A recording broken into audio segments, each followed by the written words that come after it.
Well, the word of the day, maybe the word of the month in GOP politics, is process. Many voters are worried about the GOP process of nominating their candidate, allegations of delegates stealing, fears of contested convention shenanigans, and more.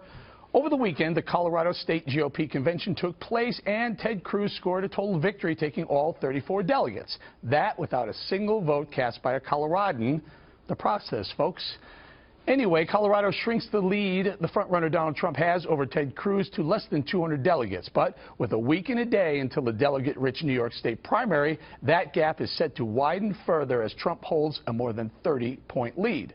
Yesterday, however, Trump was pulling no punches on the process. The system is corrupt, and it's worse on the Republican side, because I'm up millions of votes on Cruz. Millions. I don't mean like I'm up by 2 votes. I'm up millions and millions of votes. We've got a corrupt system. It's not right. We're supposed to be a democracy. We're supposed to be, you vote and the vote means something. Well, Cruz, of course, firing back. Donald has been yelling and screaming.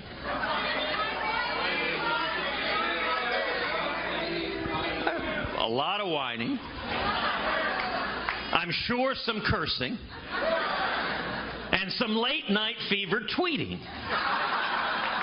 All the characteristics I would note we would want of a commander-in-chief.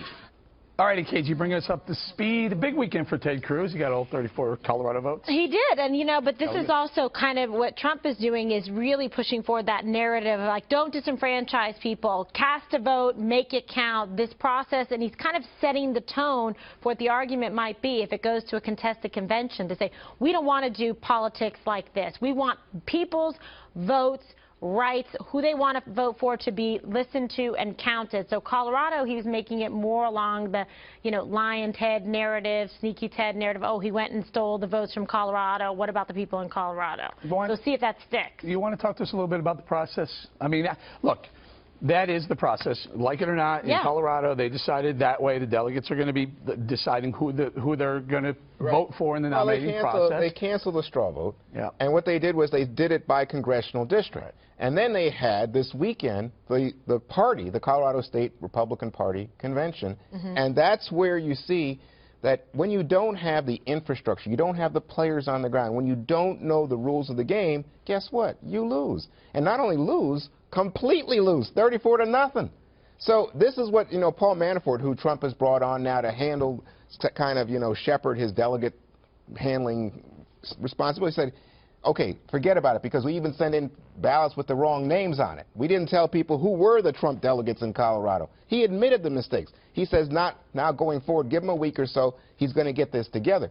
But for right now, you got to say, those were the rules of the game, and you lost. You can't, Manafort says Gestapo tactics. Yeah, he did. On Meet the Press interview with Chuck Todd, I created a lot of firestorm of Twitter activity after he said that. On the other side, let's talk the other side of the process. Comes in New York State a week from Tuesday, and all of a sudden you get 52% of the vote, and you basically have a chance at every single 95 delegates available. That's true, and that would be another 100, right there. But it really does stress that point to, I think, average people who haven't necessarily followed the process so closely, how sort of tied up and intricate and political it really is. I was just talking to somebody who was a delegate in Colorado, and she was saying, 4 months, there have been calls and meetings and this and that and the other thing, and she's been approached by everyone. Not a word from Trump. He has no infrastructure, and he's just kind of counting on that megaphone, which works really effectively in places like New York, where he is really well known and where it has this kind of a nominating process.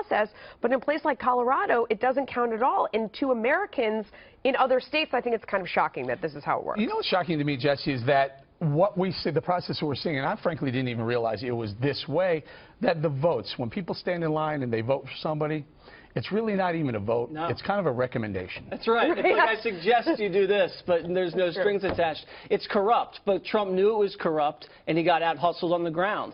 This is what they do in the Soviet Union. They cancel votes, and they have some guy in a back room pick the nominee. It's very undemocratic, especially in a year that's so consequential. But you said it. Trump knew the game. And if Trump's going to be the guy that's this deal maker, you know, go make some deals, get your face in there, maybe promise some free rounds at Trump National, something to sweeten the deal or at least twist arms. He didn't do any of that, so it's a little sad to see him complain, but he knew the rules of the game. Right. Let's do this. John Kasich has only 143 delegates. That's fewer than Marco Rubio, who dropped out last month. He's won only one state, his own, but he's still pitching himself as the most electable candidate in the Republican race. I'm the only one that consistently beats Hillary Clinton in the fall, and there is great concern in the Republican Party that we're not just talking about the presidential race, that frankly, if we get blown out in the fall, which I think we would with both Cruz and Trump, we could lose the United States Senate. We would lose seats all the way from the State House to the courthouse. An interesting concept. Now, what is Kasich saying? By the way, that's why you have to hope Trump doesn't get 1237, so that he wins and therefore save the House and the Senate. Right. Well, let's just give Kasich a little tip of the hat. He's running second in New York to Trump, so he's way ahead of Cruz. Now, who would have thunk that, given the rhetoric we're hearing from Cruz? New York values. Yeah, well, whatever. But I'm saying Kasich is in the New York race. Now, let's just be clear. Eric said earlier, he's 32 points behind Donald Trump, so don't confuse it, but he's ahead of Ted Cruz. So what he's trying to do is appeal to party unity, specifically in that argument that he made in the latter half of his statement about the impact on Senate races, the impact on House races, and then he said down to the courthouse, that many of the party elders are worried about the Trump-Cruz effect down ballot. And so that's his best argument. His hope, as he said, is for an open convention. Not because he's been saying he's the only one who matches up nicely against Hillary. Well, he'll make that case. I don't know if that's true. KG, nationally, this is really wild. Nationally, 63% think that the candidate with the most delegates at the convention, not a majority, just the most delegates nationally, they think that's the candidate that should be the nominee. Right. That sounds kind of fair. Go to Wisconsin, where Trump lost soundly, handily, he lost. 56% of the Wisconsin voters said the candidate with the most delegates should be the nominee, not necessarily majority. And then National Review, one more number. National Review, who hates Trump. They put up a poll that, by the way, I went on and logged on to. 68% agree with that. So clearly the American public, at least the GOP side, says if you got the majority going, if you have the plurality going into the convention, you should be the nominee. Right. Well, that sounds pretty fair, doesn't it? It sounds like Americans and voters and Republicans in this primary are interested in fairness and votes being counted in a proper way and not something like, stealing it in the middle of the night. As for, like John Kasich, I was saying earlier, I think he's like the honey badger, right? He doesn't care. He's going to stay in. He doesn't care. Doesn't matter if he gets stung like 1,000 times by bees. He just gets back up and he's like, hey, I can beat Hillary. But you know what? Anything can happen in politics. As you said, he's in second place, so every week something's different here. But let's see. I think in the end, it's going to be a very tough argument to knock out somebody if they have the most delegates. Will it? I think the rules are the rules. I mean, it's not the person who has the most delegates when you show up at the convention. If they don't get over the threshold, you can't change the rules because you don't like how it turned out. I mean, I know the majority of Americans may feel that way, and maybe when those delegates are going in there and they're casting their ballot, they could think about that. But it's still, you have to play by the rules as they are. As for Kasich, I mean, the honey badger thing just makes me laugh hysterically because, so this is his latest plea. He says the April calendar plays in our favor. We're looking to finish strong and win some more delegates. Like, not win the whole thing because it's not possible, but we're going to win, maybe one or two more. More of attrition. We can do it. But, Jesse, the rules aren't even made yet. They make the rules at the convention, for that convention. Yeah, I don't know. I think you got to stick with the rules that we have going in. But at the same time, who's to say you can't change them in 4 years? But if you're going to change rules, I don't trust guys in a smoke-filled room to change the rules the right way. And like you said, the public wants the plurality. Go with the public. But I don't think this party's ever going with the public. They do what the big wigs but you also set up and that's how it's going to play out. Yeah, and he's right. You set up your game plan based on what the rules are, the parameters, the guidelines. Like when you go in to play football, you expect that there's going to be 4 quarters, right? You're not going to expect that you're going to be, hey, let's just cut this off at 3 because we didn't like, you had momentum going forward and we don't want that team to win. It's just you know what's interesting is that, in fact, Trump and Cruz want to use the rules against Kasich. because the old rules say that unless you've won 8 states, you can't be the nominee. So they want to throw that out. They want to get him out of the convention. That's why you have rules, because everybody wants to win all the time. You can't rewrite them. I mean, you have to set the rules ahead of time, because obviously everybody in here wants to be the nominee and wants to be the president. This is why people hate politics, because you think you know what you're talking about, and then all of a sudden it's like, oh no, look here, not you. And really, that is it. Rule 40, there's 42 rules in the RNC. The 42nd rule says more than half of the rules, the ones that really count, are deemed temporary. And they'll figure out what the permanent rule is going to be a week before the convention. Are you kidding me? This sounds like a different country, doesn't it? You wait in line 5 hours, you put your vote in, it becomes a recommendation when it gets to the convention. Someone you're not even running right now might end up being Rubio. Hey, Rubio could win this whole thing. You know why that's Waters. so, you know why that's so important? Right Waters in. Think about this for 1 second. Yeah.